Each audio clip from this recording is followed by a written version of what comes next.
SuperTalk Mississippi Media production. Have you been seriously injured? Mama Justice is here for you.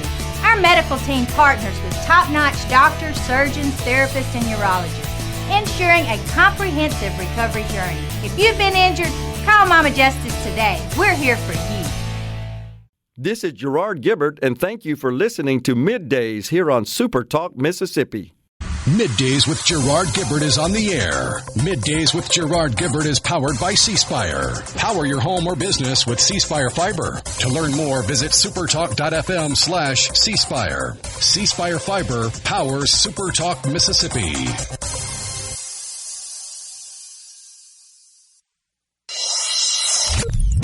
Get ready to go beyond the headlines and join a meaningful conversation with people from around the state. Hello.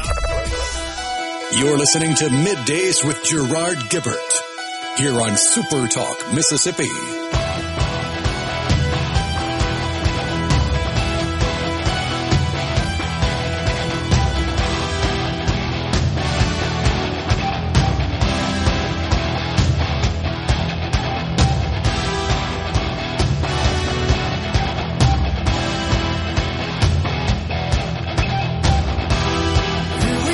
Good morning, everyone, and welcome to MidDays, SuperTalk Mississippi. I'm your host, Gerard Gibert, along with Will East, in for the vacationing rhino. We're in the Element Wealth Studio, where we'll be guiding you through the middle of your day with facts, fodder, and fine music. Morning there, Will. Morning. Very busy news weekend, wasn't it? Yeah. You know, we've been on the road. We took the show on the road last week, Thursday and Friday. It feels like I've been gone forever for some reason when you combine that with the weekend. But we're all here, ready to go. Of course, it's Monday, 2-hour show. Ricky Matthews, Super Talk Outdoors, comes your way at 12:05 today. But in the meantime, you're right. It just seems like every Monday we come in here and crank the show up, there's just an avalanche of news that occurs over the weekend. I guess we got to start with the prostate cancer diagnosis for the former president, Joe Biden. That was the biggest story, yeah. And that broke. It's the timing of it is suspicious. First, of course, we hope and pray for a complete and full recovery for the former president.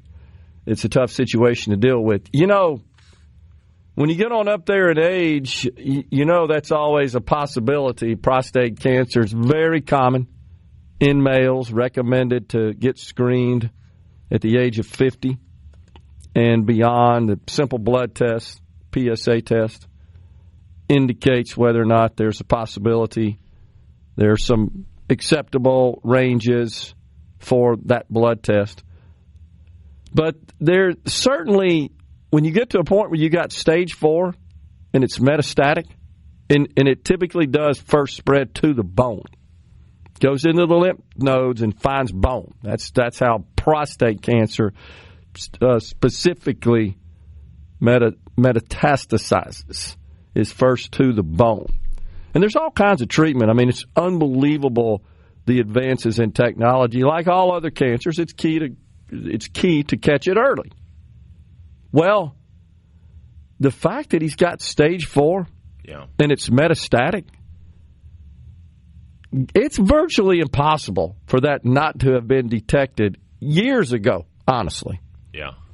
And there are widely held beliefs in the medical community, in particular in the oncology community, that if you were to biopsy the prostate of an 80-year-old man and up, 80% of them, they said, you'd find cancer. But it's slow growing, and the thought process is, you know, something else is likely to cause this individual to eventually pass away because of their age before this prostate cancer gets them. In fact, I think the standard now is once you get to 70, I don't even think they do the PSA test anymore. The blood test. It's recommended not to do it because it's kind of considered useless at that point, even if you were to detect cancer. So something's fishy about this. Well, and the other thing that's kind of weird is it comes on the heels of the news that broke on Friday when the audio from the Robert Hur investigation into former President Biden, or then President Biden, was released. And the audio, if you'll remember, this was a big, big deal because Robert Hur, the special investigator that got appointed, released transcripts, so words, text, and the people on the left lambasted him for it because he characterized the president as having a fuzzy memory and not always being there, and et cetera, et cetera. He got lambasted for it. This was in 2023. Well, the audio was leaked to Axios on Friday, and you can hear it. Yeah. And clearly, I listened to a lot of that. I don't know if you did, Gerard, but clearly he is just very confused. And the most famous or the most infamous clip to be released from this, basically Biden says, Robert Hur asks him, where did you keep the documents? That was the question. Where do you keep the documents? 4 minutes of answer follows in which he does not even come close to saying where I keep the documents. He goes into when did President Trump get inaugurated? When did my son die? This, that, the other. He clearly was confused on all that stuff, had to be helped. And so you have all that news on Friday, and then on Sunday afternoon you get this news about the cancer diagnosis. I mean, it does feel like there's a bit of a method to the madness here, that there's a cover-up going on, and you just wonder, because you got a person who probably has more review of their health, more checkups on their health than anybody else in the country. I mean, they actually release it to the public. Right. Usually exactly. The president's their health status. Yeah, because the American people deserve to know the health condition of their president. Now, what's also interesting about this is that you also had our Secretary of Defense, remember, who had a prostate cancer diagnosis. His name escapes me right now, but that was withheld from the public and was still serving as the Secretary of Defense, and that was Lloyd. Wasn't that his name? I can't remember it off the top of my head, but nonetheless, that was also very suspicious. Yeah. Now we have this. And this also comes on the heels, again, of there's this book that's being released by Jake Tapper of CNN and Alex Thompson of Axios, where they're talking about the cover-up. Now, they're not implicating the media in the cover-up, by the way, which they were kind of a part of.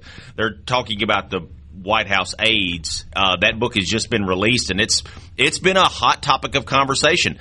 And a lot of the media members are trying to play cover-up for themselves by grilling the Democratic establishment, especially like Chuck Schumer. He was on CNN. I don't know if you saw that clip, but I did. He refused to answer it. So you have all this news going on, and then finally this cancer diagnosis. And, of course, then you had the boat crashing into the Brooklyn Bridge. I mean, it's just been a very news-heavy weekend. Lloyd Austin was the guy I was thinking about. Just hit me, but that was a weird.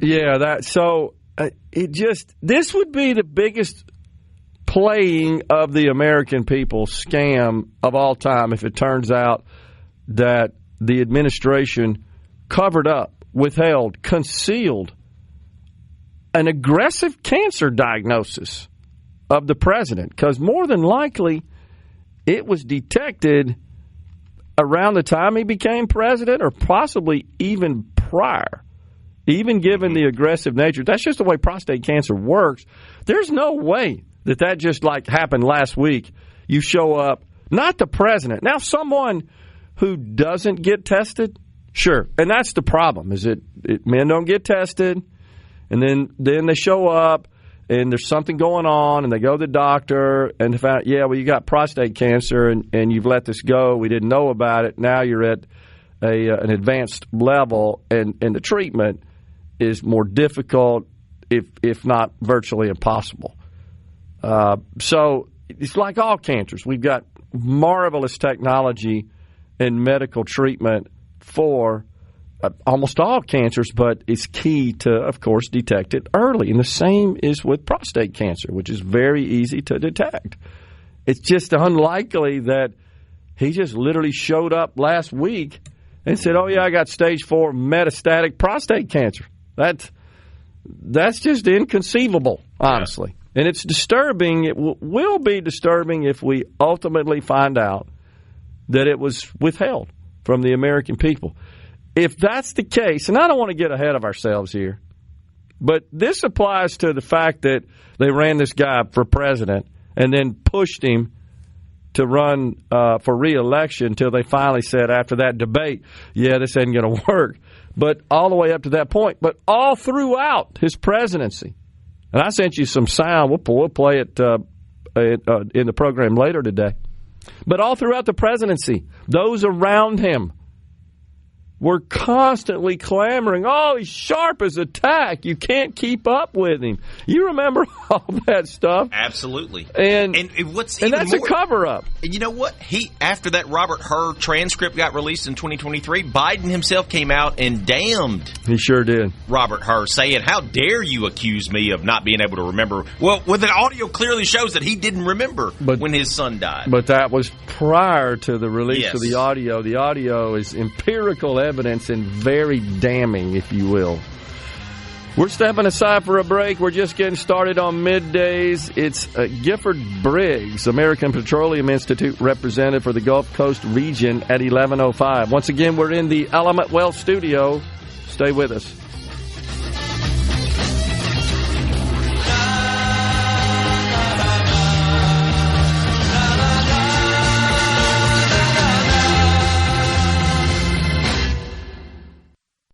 The best. This segment of Middays with Gerard Gibert is brought to you by Covington County Hospital in Collins, where your health matters. Now back to Middays with Gerard here on SuperTalk Mississippi.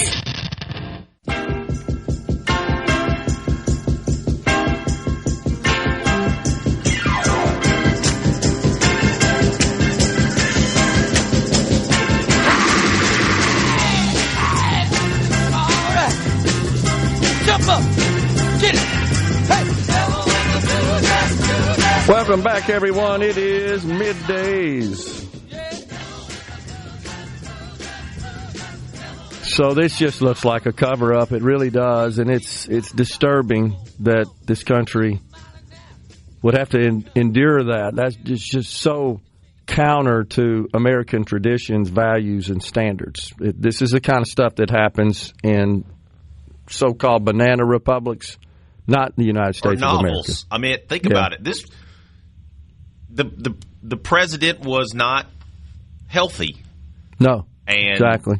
The administration, the aides, actively covered it up.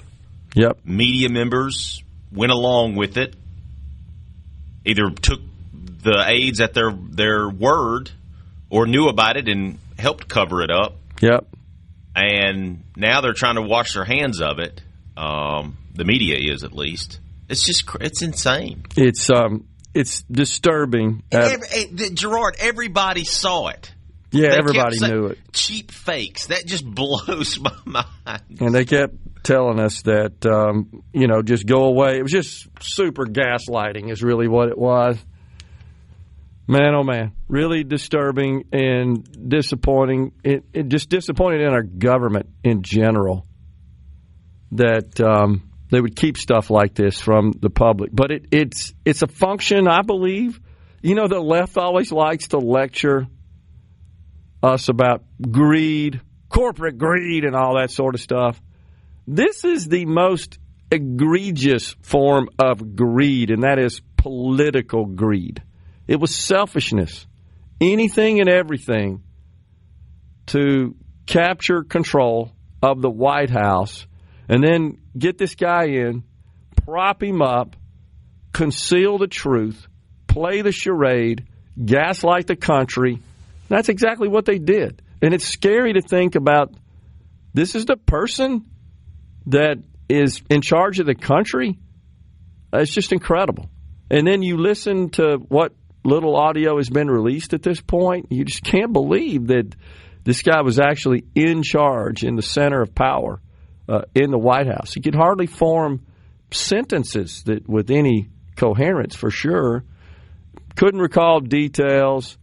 And as Mose and a couple others pointed out, he said something about having cancer, and of course they tried to cover that up. And it's unclear. Was he talking about a prostate cancer diagnosis he just received? Their official statement was, no, we're talking about skin cancer that he had prior. Was it just a slip up? Because it was, I have it, present tense, not I had it. I don't remember the exact sentence structure and the language, but it was from a present perspective, and that's disturbing. But that's what we got. I mean, they would go so far as to assign media members questions. We all saw the images of the little pamphlet they would hand then President Biden of a picture of the person and how to pronounce their last name and the question they were going to ask and his answer. Yeah. They would go so far as to change transcript. Think about this. They changed the official transcript. So anytime the president says something, they transcribe it, they put it on the website. You can go read it. But they would go and they would make little changes here and there. I know. When he would, make it a little bit more clear than it actually was. That's just really a problem, and the American people should never be subjected to that sort of situation again. And I think you're likely to see some, even on the left, who are going to come out and maybe do a little bit of a mea culpa here. Maybe I'm wrong about that, but there was a lot of people involved in this cover-up. There's no doubt about it. Did you get that sound I sent you? Let's see if we can cue that up, because this is a montage, couple of minutes, and you'll recognize many of the voices. And this is what they were saying, people in the administration, Secretary of Treasury, Nancy Pelosi, others, Mayorkas, the Homeland Security guy, what's his name, the Attorney General as well, Merrick Garland. These are all featured in this sound. Here we go. Does the president have the stamina, physically and mentally, do you think, to continue on even after 2024? Don, you're asking me this question. Oh my gosh, he's the president of the United States. I can't even keep up with him. The most difficult part about a meeting with President Biden is preparing for it, because he is sharp, intensely probing, and detail-oriented and focused. I can testify because I've been working very closely with this president for the past 2 years. I've been knowing him for 30 years. And I'm telling you, this guy's tough. He's smart. He's on his game. Joe Biden has vision. He has knowledge. He has a strategic thinker. The president is focused. He's detail-oriented. He's always thinking about the big picture. Representative Garcia. He is capable. He has an incredible record as president. And I'm often with him on foreign trips. He's at the top of his game. So he has a vision. He has knowledge. He has judgment. He has a strategic thinking. I met with the president, 5 or 6 weeks ago, and he seemed fine to me. I have complete confidence in the president. Garland. I have watched him expertly guide meetings of staff and cabinet members. I could not have more confidence in the president. I would just tell you that General Milley frequently with the president, and every single time I meet with him, he is just fine. But he is again knowledgeable, wise, incredibly sharp, incredibly probing, incredible command of the details. He is sharp. He is on top of things. There is nothing to these challenges, these suggestions that somehow Senator Coons. He's not sharp and he's not capable. We see Joe Biden up close. We know how attuned he is to the issue. And you're going to see how smart he is and Jill. the experience he has. I say his age is an asset. Aha! He's wise. Yes, he's wise. He has wisdom. He has experience. So there you go. I mean, that's a collection of cover-up people is what that was. Wow. It's just incredible. So I have Janet Yellen. Of course, Nancy Pelosi was featured about 5 times in that clip. Merrick Garland, the Attorney General, Mayorkas, the Secretary of Homeland Security, Senator Chris Coons, Representative Garcia. Just a collection of selfish people. That's the way you describe it. You know you're telling a lie here. You know none of that's true. Karine Jean-Pierre, White House press secretary, top of his game, so probing. There's no way. You can't listen to that montage and that analysis and then listen to his interview with her and his inability really to form coherent statements and to recall simple details and confusion about when he was president, vice president, and his son, etc. So you can't really blame him as much, in my view, as those in his inner orbit that pushed him, that thrust him into this. And because they personally wanted all the various spoils and fame and other enrichment and benefits associated with being the president. And they're the ones that just thrust him into that. And I think to some extent convinced him that he was just A-OK, top of his game. And convinced Jill Biden. No doubt about it. I think she wanted to be president worse than he did, if you want to know the truth. That's President Jill Biden, you might as well say. I mean, towards the end there, she was sitting in on cabinet meetings. She chaired a cabinet meeting. That's right. Think about that. It's insane. So it's it's kind of a dark part of our history in this country that we elected this guy, that we allowed this to happen, and then there was this massive, well-orchestrated cover-up by the media, by cabinet secretaries, by the press secretary, by everybody associated with the president and that worked directly with him, who had the same thoughts as we're to share in here. Nah, something ain't right about this deal. So now, what you're seeing right now with the media is them trying to distance themselves. Big time. They're trying to distance themselves. They're trying to ask. They're asking the tough questions, trying to go, well, you know what? We were out here, looking out for you, Mr. John Q. Citizen. So I may be exaggerating a little bit when I say maybe we'll get some mea culpa out of this, but I'm certainly not exaggerating about what you're saying, what you're describing that we're likely to see, which is just a continued sort of distancing and separation of the media from their love affair with Biden and the Biden administration. They're full gear focused on their Trump derangement syndrome at this point and their contempt for this president. All right, we got the one big, beautiful bill. It passed out of the House Budget Committee, and now is headed to the floor. Speaker of the House, Mike Johnson, he's got his work cut out for him on that. We'll do a little review. There's some nuances about the taxation of tips and overtime that we got to share with you. Might not be as exactly as you expect. We're coming right back in the Element Wealth studio.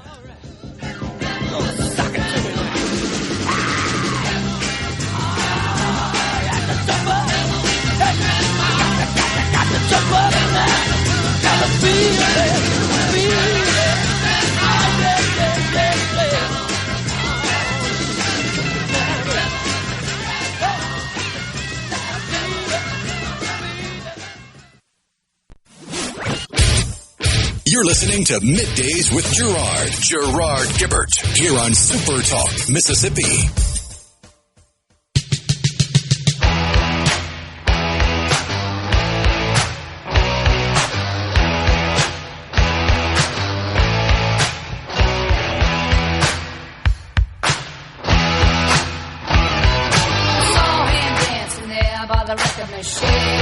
Welcome back, everyone. It's Middays.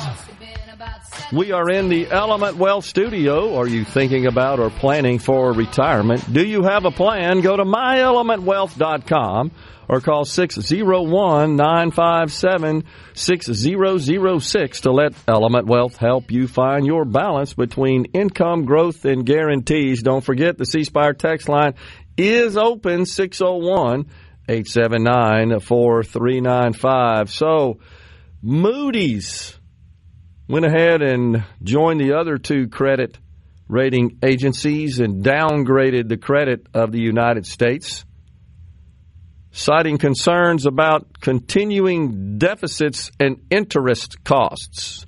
So the markets didn't like that, although they started out down. Both the NASDAQ and the Dow were in negative territory, nearly at the down 300-point mark. And it's hard to tell if it was based on that news or a little profit-taking given the run-up in the markets last week. Currently, though, the NASDAQ down 70 points. The Dow is down 30, 40 points. But here's something to be a little concerned about So they've pared their losses. They've trimmed their losses. The 10-year yield, and that's the Treasury bond that is tied to mortgage rates. It's nearly 4.6%. It's up. So that being up more than 4.5% is a concern. The long-term bonds up around the 5% mark. So we're going in the wrong direction there. If you're interested in buying a house or a car, something that you're going to finance, we're going in the wrong direction as far as lowering the interest costs associated with that purchase. So that's indeed a concern. Some of that is, it's 4.496, the 10-year. That, again, is the maturity of Treasury securities, the 10-year, that is used to price interest rates for mortgages. And that's going in the wrong direction.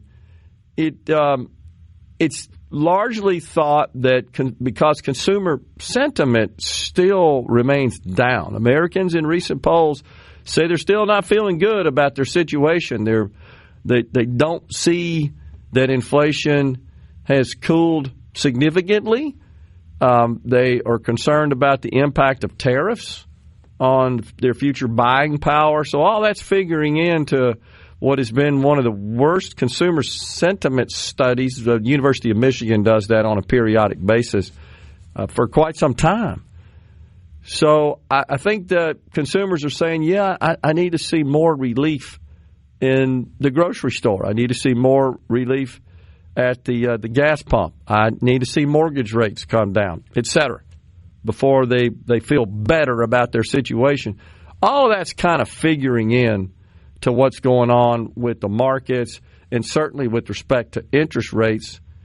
Inflation's still a bit sticky, though it's down considerably, no doubt. Last reading, about 2.5%, still not at the 2% target the Federal Reserve aspires to before they'll take any action with respect to reducing rates. Of course, the president has insisted that the Fed is acting late and should be reducing rates right now. I mean, he's called out Jay Powell as always being too little, too late. I'm not happy about the way Powell is running the situation either. I do think that he missed the boat back in 2022 where it was pretty clear we were poised for significant inflation. It hit 9% back then. That's after Joe Biden got in office and dropped money out of helicopters in 2021, and that just fueled inflation. And he being Jerome Powell and Secretary of the Treasury Janet Yellen were telling everybody it's transitory. I mean, and the Secretary or the White House press secretary at the podium every day,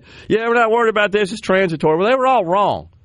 And Powell ends up acting in a tardy fashion by pumping up rates, and he couldn't get ahead of it, and so he kept raising, and that's where we are today with, again, the 10-year sitting at about 4.5%. So don't expect the mortgage rates to be coming down certainly anytime soon on that basis. Over the weekend, the one big beautiful bill, you recall last week it failed in the Budget Committee, and the Budget Committee chairman said, y'all go home. We're done. Go think about this. They brought him back. They had an all-nighter, 26 hours. Well, you saw the mockery of those sitting in their chairs sleeping.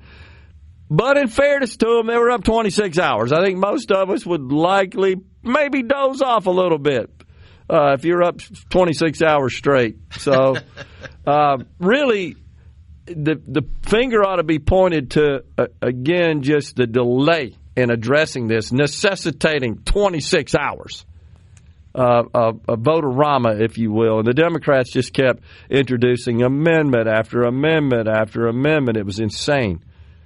But the one big beautiful bill finally did pass out of the Budget Committee last evening. Won approval from some key... actually, it didn't even win approval from some holdouts. They voted present, which allowed the numbers to work so that the bill comes out of committee and is headed to the floor a rather grinding process. I think what you can expect is a very contentious debate in the House with a slew of amendments and discussion from both sides, honestly. And I'll say that it was Chip Roy and a couple of others that you recall that torpedoed the deal to start with. I think 5 Republicans that voted no, and that's when the chairman said, hey, go home. Well, now they voted present, which allowed the legislation to pass out of committee.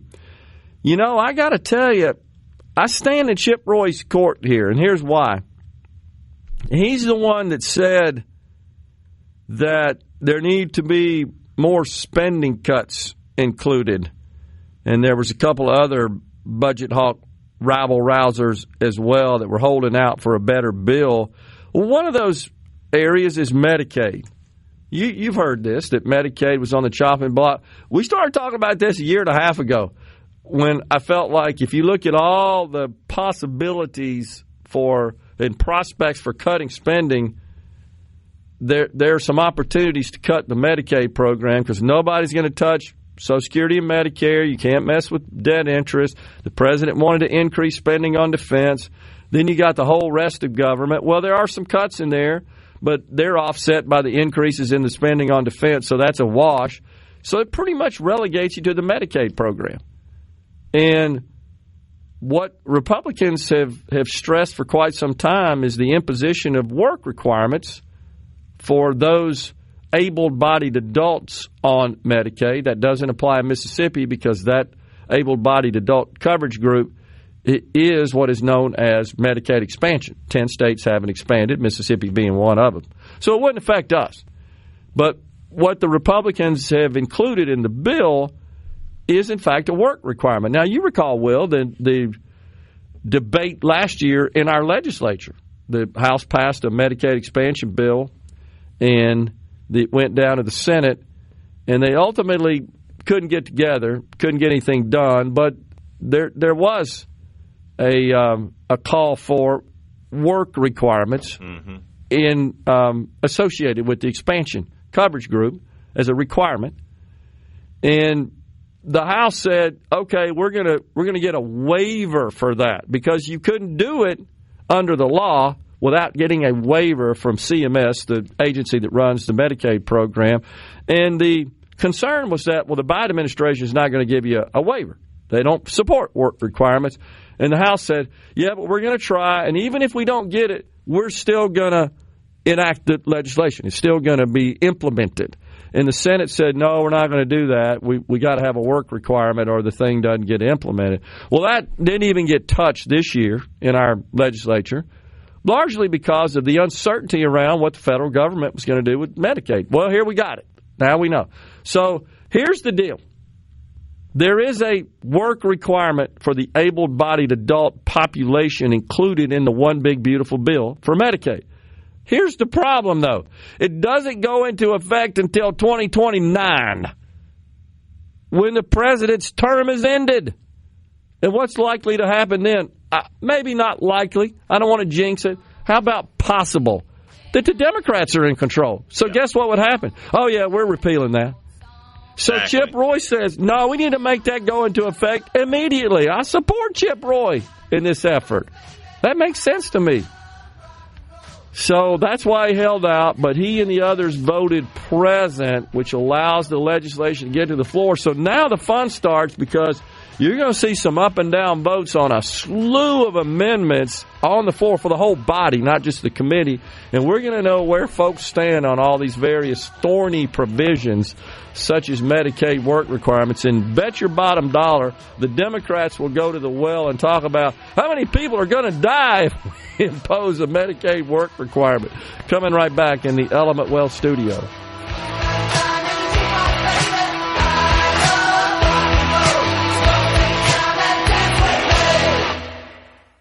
In Mississippi. You're listening to Middays with Gerard here on SuperTalk Mississippi.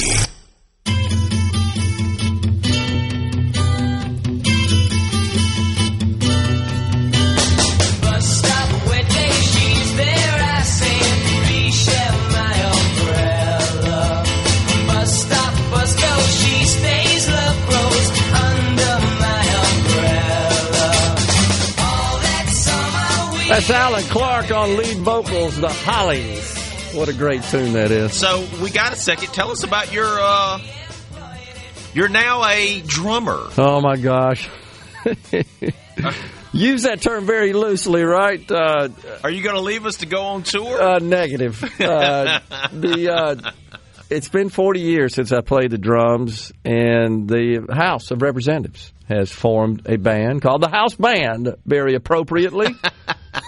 Very creative. We all voted on that, by the way. We had different ideas and suggestions, but we decided to stick with the House Band. Yeah, it's pretty cool. So they Representative Dan Eubanks, Joe Tubb, Steve Lott, Noah Sanford, Chuck Blackwell, all in the group. They're all musicians in their own right, play various instruments, also some vocals included there. Lance Varner also. Didn't mean to leave Lance out. And turns out they don't have a drummer within the ranks of the House. And somebody knew I did. I don't know how. I don't talk about it very often. I played drums for years in high school and college, and haven't played since then, by the way. So it's been 40 years. And I've threatened, sort of personally to go out and buy a kit because I enjoy it. It's just good recreation, and I put the headphones on, put the music on, crank it up pretty loud and try to play along. And my wife's even been encouraging me, just as something to kind of do. And so I get this call from Representative Eubanks about 6 weeks ago and inviting me. I said, what? So I don't have any drums. I had to go buy a drum kit. Drums are not cheap, by the way. No, they're not. I had to go buy a drum kit, and it took me about 4 hours to set that bad boy up. It's complicated putting drums together. That's why I wanted to be the tambourine player. Yeah. It's cheap and easy. I need a roadie, by the way, to help me out. So I set it up in what I kind of call my study. It's really not, sort of a man cave in my house that I built expressly for the ability to get away and crank the music up or whatever the case may be. So, yeah, I received a list of the songs that this group is supposed to play from Dan, and we have had a practice a couple of weeks ago. And honestly, I was pleasantly surprised. We weren't that bad. What songs? Yeah, so don't want to spoil it too much, but it's or just a general idea. It's kind of a country rock genre. Okay. We got a couple of CCR songs, for example, that are fun to play and good. And then we've got some just serious country music as well. Don't Rock the Jukebox, for example, all right. And Working Man Blues. I mean, it don't get more country than that. Those are a couple of examples. Keep on Smiling, which is kind of a country rock sort of tune, is another one. But my favorite, honestly, on the drums, it's just fun to play. It's a cool song for the drums, is Leonard Skinner, Red, White, and Blue. Okay, and, of course, I've been listening to these songs regularly. And I've got a whole house audio, and I do a lot of work in my yard. I enjoy that, and I've got the speakers all that sort of surround my area out there. And my wife says, "Boy, I'll be glad when you're done with this. I'm tired of hearing these songs." So we've got a playlist, and I've set it up, in my Apple Music, and I can just hit that, and it just plays them one at a time. It's pretty cool, and I think it's a great selection. We're still sort of debating that a little bit, but I think we're fairly set on that. Yeah, I'm looking for it right now. It's pretty cool though, and these guys are they're good. Honestly, they're better than me, and the instruments are a lot better than I am too. The drums are a lot better than me, but it's neat. Country Club, Travis Tritt. That's another one. I'm a member of a country club. That's. Neon Moon, we're still debating on that one. Mustang Sally, Stand By Me, good tunes. So some classics as well. Yeah, no doubt. So then the word gets out, hey, Gerard can play the drums. Oh, geez. And I get a text a couple of weeks ago, about a month ago maybe, from Ricky Matthews. Ricky Matthews hosts the Ricky Matthews Show on the Mississippi Gulf Coast here on SuperTalk. And it's Ricky. It's a joint text, Ricky and Mayor of Gulfport, Billy Hughes. And there's an event that occurs every year. Honestly, I wasn't familiar with it. Fofo and Mofo's Monster Funkaholics One Coast Jam. And that's happening this Thursday. So they asked me to participate, and it's a combination of legitimate, real musician bands and then some political figures and sort of celebrity guests, and I'm one of them. I don't know how I got that status, but I'm playing 2 songs along with the mayor of Pascagoula.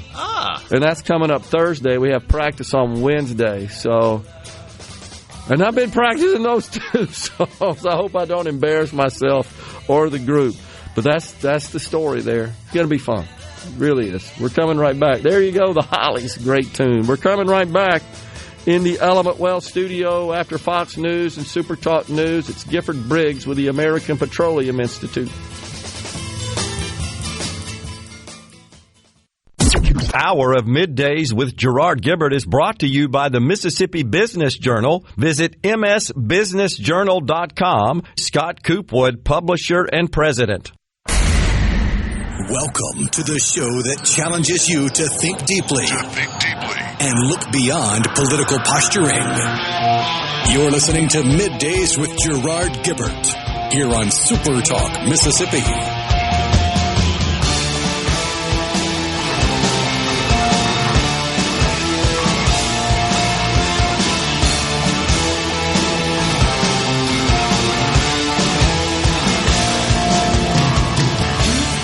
Welcome back, everyone. It's hour 2 of Middays, now live from the Element Wealth studio. It's our pleasure to welcome now Gifford Briggs with the American Petroleum Institute. Hey, Gifford, thanks for coming on.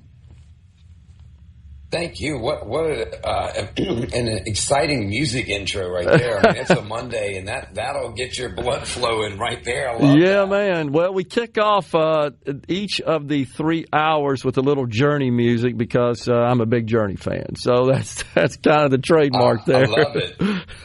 But appreciate you coming on. So the governor of the great state of Mississippi, just out of the blue, announced this Power Up Mississippi initiative a couple of weeks ago, gathered various subject matter experts, industry representatives together to discuss essentially bolstering the energy complement here in the state of Mississippi with an emphasis on diversifying our energy complex, even talking about embracing nuclear power as a part of our energy matrix in the future.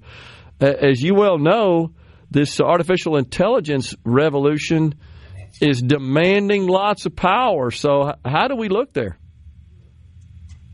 Yeah, I mean, I think the challenge we're facing right now is we need more now, and we need lots of it. I mean, it's a challenge that we haven't seen. If you look at the past decade, our electricity demand across the country has been pretty stagnant. You know, we've demanded more, we've gotten more efficient, so it's been flat overall. Yeah. And now all of a sudden, you know, ChatGPT and AI and Grok and whatever has taken off, and the need for power is growing at an escalating rate. Yeah, there's no doubt about it. And so it feels like the governor is wise here to sort of get out ahead of this and stimulate this, and not looking for a government solution, but bringing in the private sector, and also made it clear that, hey, a big goal here is to boost the state's economy. And having been involved in economic development here in the state, one of the things I've noticed that's just changed in the last 5 years is that energy is like the new currency in recruiting industry. That's like moved to the top of the list, even above the supply of labor for many of these projects. Well, look, for a long time it was, do you have access to labor, or do you have access to water? And you know, Louisiana and Mississippi are blessed with an abundance of both, right? Yeah. An incredible workforce, the Mississippi River, access to the Gulf, everything that you need. Now we're seeing something new. Do you have the ability to provide the power that is needed for these data centers, which need 24/7, reliable, abundant cheap energy. And that's something the South and the Gulf Coast really excel at. Yeah, no doubt about it. And so achieving energy independence, that's important as well, is it not, Gifford? You know, we produce a lot of oil here in the country, more than we ever have. Latest reports I've seen on a daily basis, we're up to, 13 million barrels a day, but we still consume 18 million.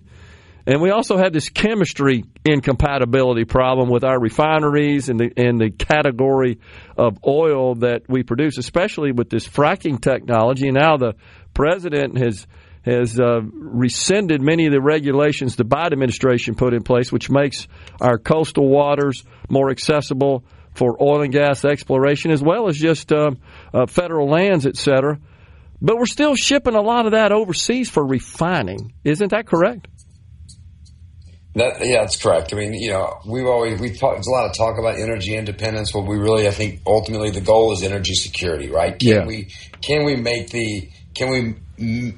refine, produce, or secure the energy that we need as a country? And you're right, our refineries are set up to produce and refine, for the most part, this heavy sour crude that's been coming out of the Gulf of Mexico and in the South for a long time. And when you look at what's going on in the Permian Basin, you know, other shale plays, it's high quality, light, sweet crude that really, we have a few refineries that can do it, but not many. So it's essentially a trade-off. We send that crude off to Europe. They send us back refined gasoline products in order to give us the balance. But what the revolution that we're seeing right now is, you look at the Haynesville Shale in Louisiana, you look at hydraulic fracturing and natural gas, and that is what is opening all of the doors. LNG exports, the power for all these data centers. Nuclear is important, and we want it. And long term, it's going to play a key part in the mix, but we haven't built a nuclear refinery in 50 some odd years. Unbelievable. A nuclear facility in 50 some odd years. And so as they talk a lot about small modular nuclear reactors, that's great. But, you know, the policies aren't in place for that, the investment there. Before we get there, you know, clean burning, American produced Louisiana and Mexico natural gas, that's going to be critical to be able to power the artificial intelligence. And again, this is a national security issue for us, right? We can't depend on nations that are adversarial for us to provide the artificial intelligence technology that we need. We have to build it ourselves. We have to have our own data centers, and we have to have energy to do that. You wrote a great op-ed that you can find at our SuperTalk website titled "Mississippi is Shaping America's Path Forward in Securing U.S. Energy and AI Dominance." And it does feel that way. I mean, I'm pleased with the governor for stepping out and getting ahead of this and, again, bringing together all these leaders to discuss this issue. And the concern, of course, was during the Biden administration, they made it very clear, as do the Democrats in this country, they just want to completely abandon all fossil fuels. And maybe we can get there eventually, but we're still a long way away. We still need a traditional petroleum, and we have an abundance of it. You mentioned liquid natural gas.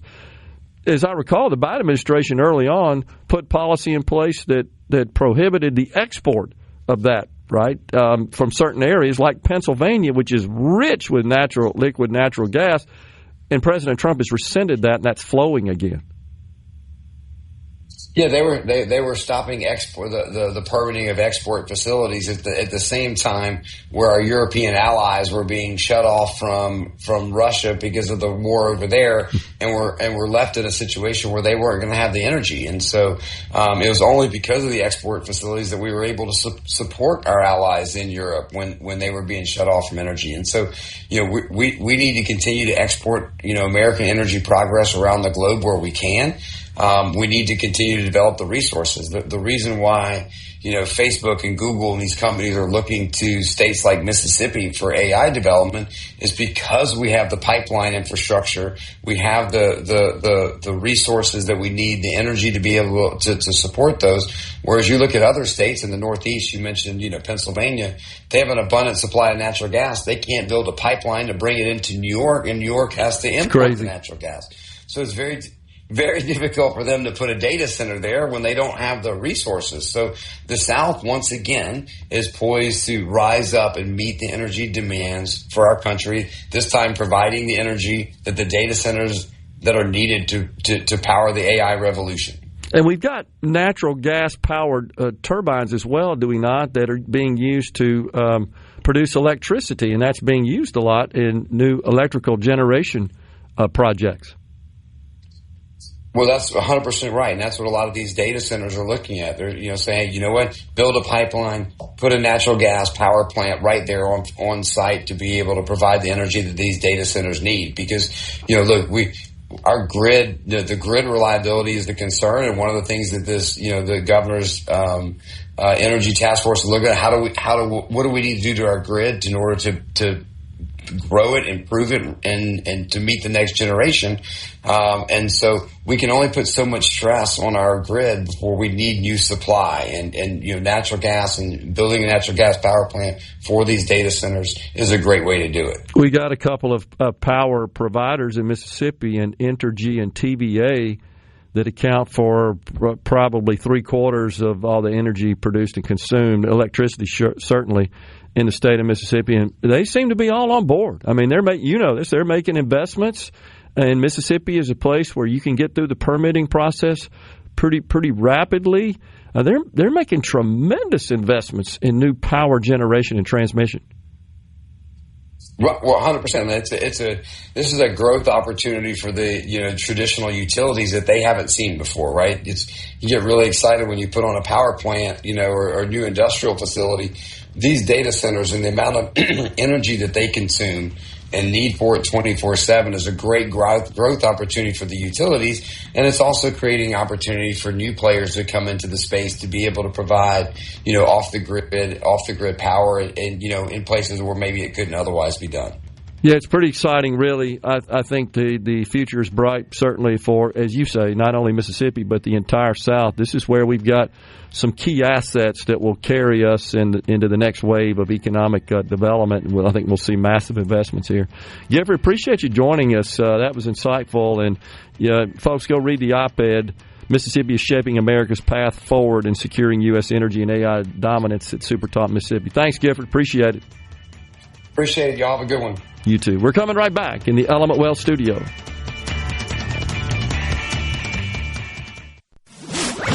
Middays with Gerard Gibert. Let's do this. On SuperTalk Mississippi. Let's go.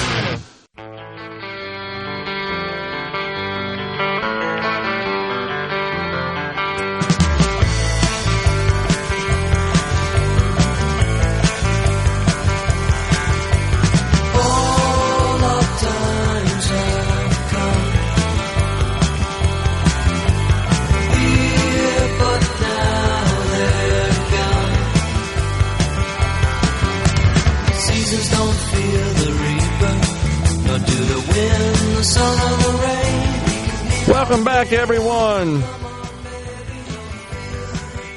Don't ruin this for the cowbell. Remember that? That's one of the greatest skits. There's not many songs that feature the cowbell. That's right. I'm going to play the hell out of this cowbell. Will Ferrell. Man, that was so good. How did they keep a straight face doing that? Well, some of them didn't. Yeah, I mean, Jimmy Fallon was in the back about to die, and so was a couple others. Oh, man. Christopher Walken. What an unusual character for him to play. He's usually kind of a sort of a dark kind of I got a fever. Mysterious. I got a fever. That's right. It can only be cured with more cowbell. That's awesome. Wow. So we're back with you in the Element Wealth studio. So a little information to pass on with respect to, I know most people are going to find this to just be useless trivia maybe, but Treasury securities, those are the debt instruments issued by the United States government. When the government borrows money, it receives that money from an investor in exchange for a security known as a Treasury security. There are three categories: bills, notes, and bonds. And bills are used to describe all Treasury securities with a maturity of less than 2 years. 2 to 10 are notes, Treasury notes. And Treasury bonds are all those with a maturity greater than 10 years, like the 30-year bond, the 10-year note, the 2-year bill. Just a little information, and I don't know why they came up with that, honestly, that nomenclature, other than maybe when they're talking about it sort of randomly, you know that they're talking about short-term, medium-term, long-term, without saying 10-year, 30-year, 2-year, and so forth. So there's also been some proposals to issue a 50-year, create a new 50-year Treasury bond. 50 years is a long time to lock your money up. But, of course, that would pay a higher interest rate, but it wouldn't be redeemable until after 50 years. There's been some financial and economic scholars, shall we say, that have suggested that given our debt situation, borrow money for a long period of time and lock into an interest rate for 50 years. Now, you'd have to pay a higher one because if I'm going to give you my money for 50 years, I'm going to have to get a lot of money because I can't access it. So that's why typically the interest rates on the 2-year, lower than the 10-year, lower than the 30. It's when they cross, that's when people get worried. It's when you have that sort of inverse relationship. You hear that talked about a lot. And that's because that's usually indicative of inflation. That's why. But just a little information there to share with you about the way the government borrows money. And unfortunately, borrows money to make ends meet because we're running $2.2 to $3 trillion deficits in this year.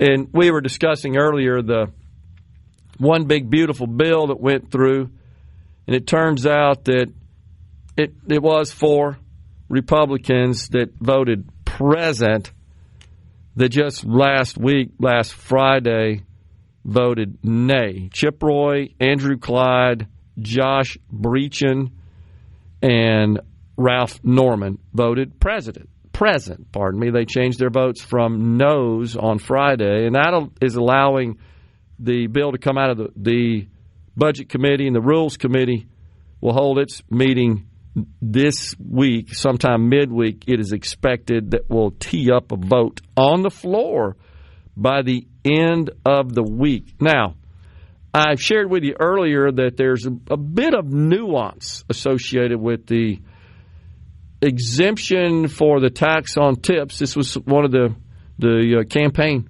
promises the president made, and overtime, and Social Security benefits. So what the bill includes is not exactly an exemption. All right? First, nothing to Social Security except an additional, nothing with respect to Social Security benefits, except the bill does have an increase in the standard deduction for those who are receiving Social Security benefits if their income is less than $75,000 as an individual, $150,000 as a joint filing, a married couple filing jointly. So that's different than exempting those benefits from taxes. But with respect to tips and overtime, it's worth noting there's a difference between an exemption and a deduction. And what the bill includes is what's called an above-the-line deduction. Why is that important? Here's how it works, Will. Let's suppose that you're working overtime. You're eligible for overtime under the law. And you have a pay period in which you work overtime, and you get paid. Now, if it were an exemption, the overtime pay, and by the way, this only applies to the premium, not your standard pay that you worked in the overtime hours. Only the premium. If you're paid, and by the way, to be eligible, your premium has to be time and a half. If it's time and a quarter, you don't get any benefit. It has to be time and a half. Okay? So it's only the half that qualifies, and it's not an exemption, and I'm going to explain that in a second. It's a deduction. Here's what that means. With a deduction, you still have taxes withheld on your paycheck. You just have to then deduct it when you do your tax return next year. In this case, above the line, reducing your income before you start calculating your tax. That's the difference between an exemption and a deduction. If it were an exemption, that premium overtime pay wouldn't even be subject to tax withholdings when you get your paycheck. So you're going to pay the government throughout the year, and you got to file your tax return to get the deduction. And it's limited, by the way, the deduction is. I think it's, if I'm not mistaken, $10,000 or $20,000 is the way it works. So that's a little different, and the same is true with respect to tips. Now, here's the other thing. All of this stuff expires at the end of 28. It's only good for 3 years. It's not permanent because you can't make the numbers work to pass it with a simple majority in the Senate. So it's a little surprising that all these major provisions don't really have permanency in them. That's just something you need to be aware of. And the same is true with respect to an above-the-line deduction for auto loan interest if the vehicle was completed its final assembly in this country. And by the way, that phases out when your income exceeds $100,000 as single and $200,000 as joint. So it's not exactly kind of what was talked about during the campaign, but it is certainly it's an improvement. I mean, it's a tax savings measure, but you got to pay that taxes, and of course, it's still subject to Social Security and Medicare, as is your tips. Then the overtime is as well. It's just federal income tax. By the way, unless there are changes in most states, still subject to state and local income tax, unless you live in a state that follows the federal government. Remember, we had a conflict here in the state of Mississippi with respect to immediate expensing that we had to fix a couple of years ago. And, of course, now we're phasing out the income tax. But during the interim, the question is, while we're in the process of phasing out the income tax, how will your taxes, your overtime, your tips pay be taxed for state purposes in Mississippi? I don't know. Hadn't seen anything about that. Of course, you got to get the bill passed until the state could act. But maybe the state next year, if this thing passes, needs to think about aligning with the federal government. You follow what I'm saying with respect to state income tax so that you don't have that conflict, that reconciling difference is really what they call it. But it's temporary tax policy, unfortunately. It's not permanent. Now, the standard existing tax environment that's based on the 2017 Tax Cuts and Jobs Act, that's permanent. So to make that permanent, these other new provisions had to be made temporary. You follow what I'm saying? To make the math work. Yep. So you got permanency, which is good, which is great. For the Tax Cuts and Jobs Act, the existing tax environment, everything stays like it is. But these other new tax benefits, tax savings, are in fact not permanent. They expire. And the same is with the Medicaid work requirements, which is a cost-saving measure. It's crazy that doesn't go into effect until 2029. That's a lifetime, honestly. And, of course, that would essentially impose work requirements on all those who receive Medicaid in the able-bodied adult population coverage group, which doesn't apply in the state of Mississippi.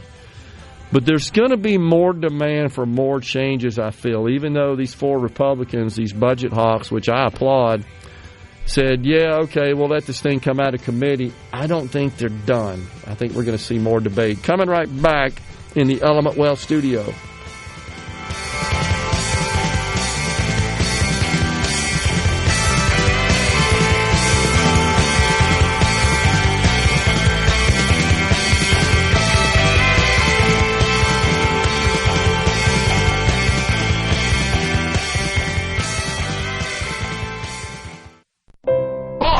MidDays with Gerard Gibert. It is on SuperTalk Mississippi.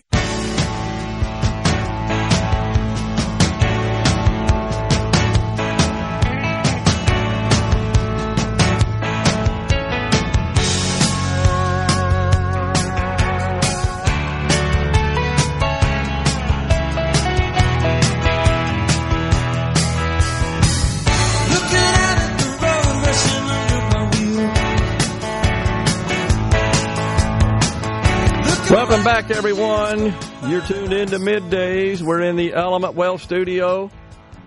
We had a whirlwind tour last week, Will, up in the Golden Triangle, and then headed on up to Itawamba Community College for graduation ceremonies. That was a nice trip. Yeah. Great people, and really good being with all the good folks at the Golden Triangle. Exciting announcement, 1,440-acre economic development site is poised for new investment. Just as per our discussion with Mr. Briggs with the American Petroleum Institute, I think Mississippi is well positioned to receive more investment in new economic development projects. The Golden Triangle Link up there, Joe Max Higgins does a great job. He and, of course, the board of the Lowndes County Economic Development Group. We interviewed an individual from there, and, of course, the TVA, critical partner in supplying energy to prospective organizations that would build on the site there. And then throughout the state, really, lots of good news with respect to economic development. And I agree with Gifford Briggs that our fabulous people, our rather lax regulatory, business-conducive regulatory and tax environment, got plenty of fantastic land and property for sites, abundant energy and proximity to where all that energy comes from. And again, a governor and industry experts, subject matter experts, leaders that are all on board with boosting Mississippi's energy footprint. All of this is going to, I think, bode well for the future of our state with respect to economic development, which I believe is the key to addressing all of our most critical issues, and that starts with poverty. Yeah. We still have to acknowledge we are the poorest state in the country, and how about one way to fix that problem, and that's to grow the state's economy. You're not going to pass any legislation that's going to, in the Capitol, is going to magically address our poverty problem. That's right. That's something that's been lingering for quite some time that we definitely got to get a hold of, and we need to address that by growing our economy and creating opportunities and producing wealth. Yeah. And that's what economic development does. Governor Reeves had an announcement just a few hours ago. I don't know if you saw that. He says more Mississippi momentum on a Monday. Today we're announcing that Modine is investing over $38 million in creating 450 jobs in Grenada County. That's awesome. Yeah. So that's totally awesome. And that's just another example of what we're talking about here, is that these companies are finding that Mississippi is a dang good place to do business. And even though it may not be super obvious, I do believe, Will, that with Amazon Web Services making the announcement and deciding to invest tens of billions of dollars in the state of Mississippi, that got everybody's attention. It's not just the investment unto itself that we will benefit from, but it's the fact that, wait, Mississippi's good enough for them to build these hyperscale, super sophisticated, advanced technology data centers powering the AI revolution. We might better take a look at what they got going on in Mississippi. There's no doubt that happens. No doubt that is playing a critical role. And so I thought from the beginning when the announcement was made that don't think about this just as kind of an exclusive investment that's siloed. Think about the economic outgrowth that will occur as a result of this. So it has definitely got the heads turning in a good way. So that's super cool. Really excited about it and our prospects, no doubt. Something else that we should also pass on with respect to the one big beautiful bill is that I love that everybody's calling it that. I know it. The president has so named it, and we've all followed his lead. This is just a budget package, so is what it is at the end of the day. It's now forever etched in our, seared in our brains that it's the one big beautiful bill. I know, that's crazy. The Affordable Care Act subsidies, those were boosted, enhanced in the Dumb Inflation Reduction Act. And all that really means is that the cost of coverage, health care coverage purchased in the exchanges for those who qualify The subsidies, by the way, are not a set dollar figure that the government just gives you to buy insurance. Rather, it is calculated as a percentage of your household income. So your premiums are equal to whatever that percentage is of your household income. And when the enhanced subsidies went into effect under the Inflation Reduction Act, the first layer of those is 0. So that percentage went from 2% to 0%. And then it escalates from there. It used to be 2, 4, 6. I don't remember all the various levels and brackets, but based on your income, the higher your income was, the higher was the percentage, meaning you're expected to pay for more of your coverage. The government says, yeah, your premiums are limited to this percentage of your income. Well, right now, if your income's below 150% of the federal poverty level, that's 0%. You pay nothing. So that's going away at the end of the year. That expires at the end of the year. It was passed in the Inflation Reduction Act. It is not included in the one big beautiful bill for continuation. So all that's expiring. You're about to see a whole bunch of wailing and pearl clutching and gnashing of teeth coming from the Democrats that are going to complain about the end of the enhanced subsidy model. They're going to go crazy over this. There's no doubt about it. You just hadn't heard it yet. Now, one of the more controversial aspects of the bill, in my view, is these new MAGA accounts. And those are kind of interesting. And the bottom line is that this is an extension of the Tax Cuts and Jobs Act from 2017, and what it says is that the government is going to make a $1,000 contribution to an account whenever a baby is born, and that just sits in an account. You can't access it, and the parents of that baby can contribute on a tax-free basis $5,000 annually to this account. The idea is the government's going to give you $1,000, you contribute $5,000, tax-free. Okay, so, and then when the child turns 18, it's accessible. That account's accessible. They've got this nest egg already built up for them. Now, again, the government's only giving you $1,000. You can contribute up to $5,000 tax-free to be accumulated in the name of the child that cannot be accessed until they're 18. You know who the author of this is? Ted Cruz. He's been pushing this for years. Yep. And so that's being incorporated, the senator from Texas, of course. I'm not sure how I feel about that one, honestly.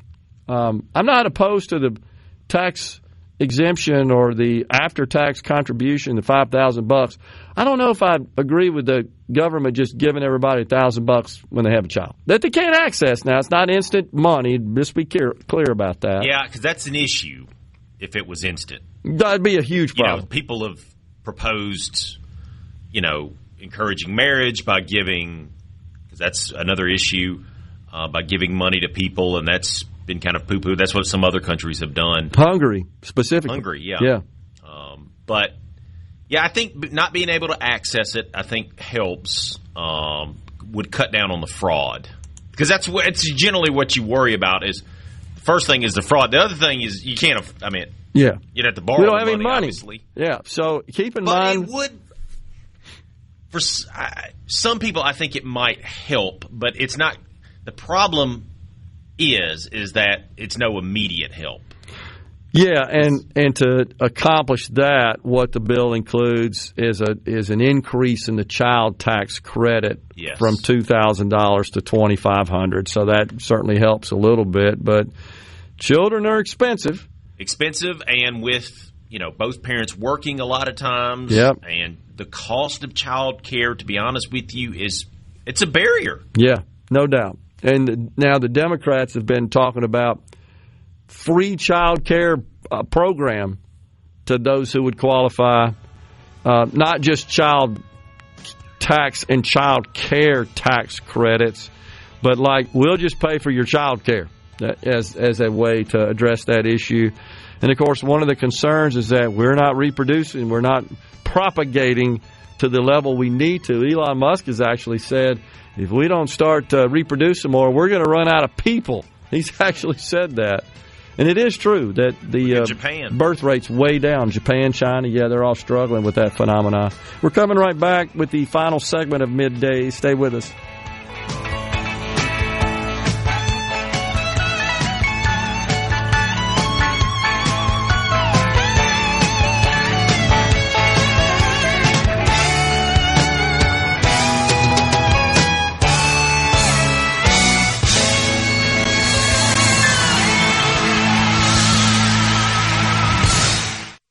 Up a Are we going to do this? Middays with Gerard Gibert. Keep rolling. 3, 2, 1. On SuperTalk Mississippi.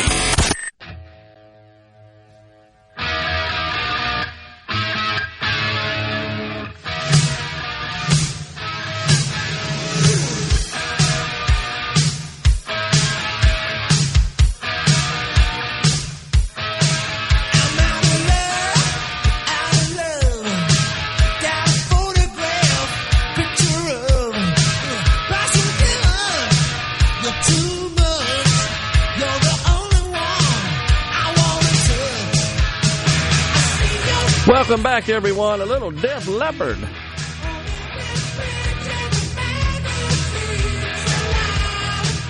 There you go. All right, we're back with you. The Dow's turned around into green now, so maybe some of the profit taking has been sifted through the markets today, and investors are reinvesting. It's money coming off the sidelines, so that's a good deal.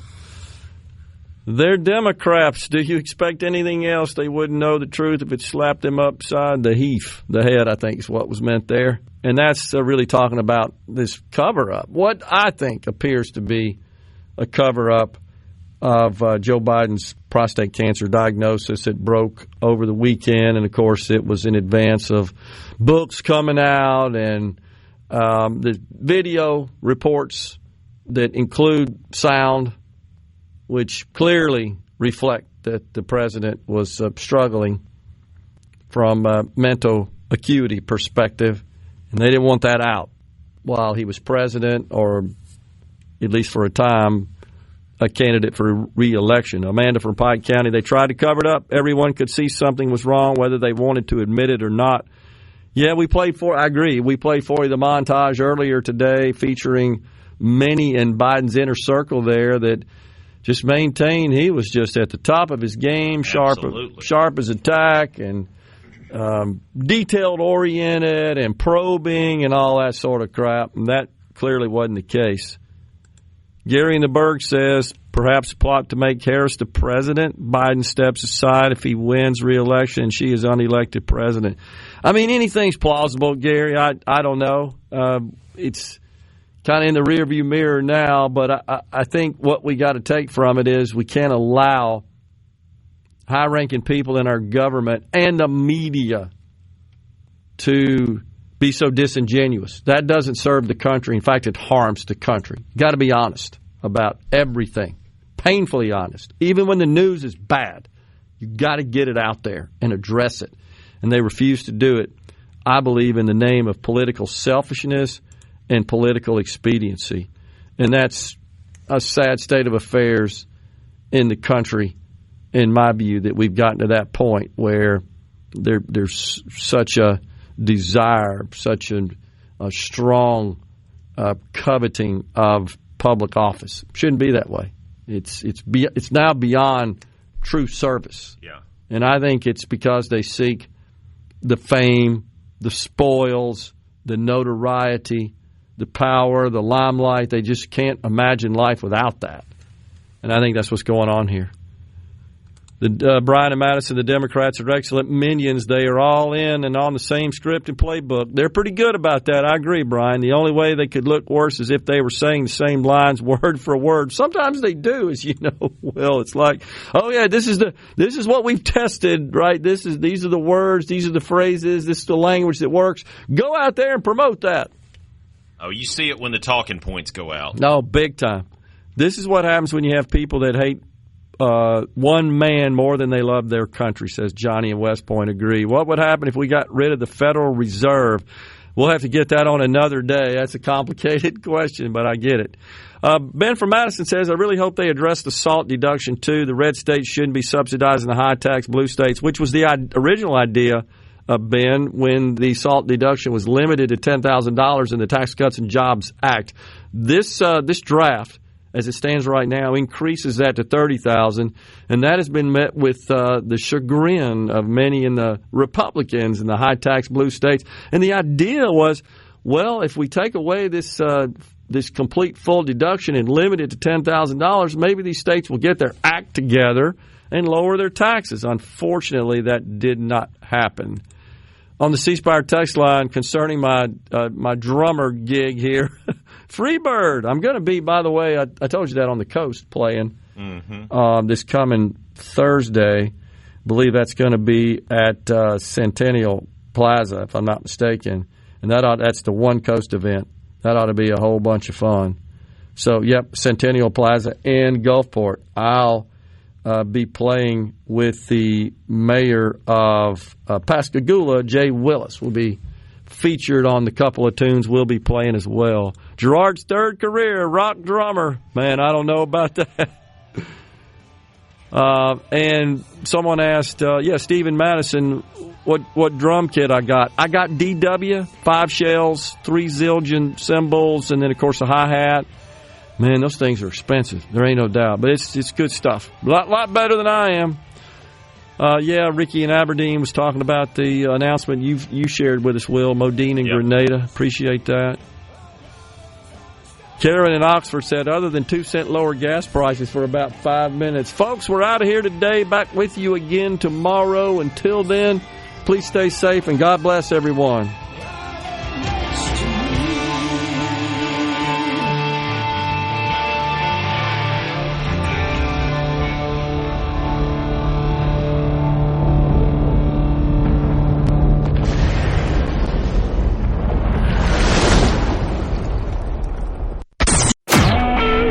SuperTalk Mississippi Media Production.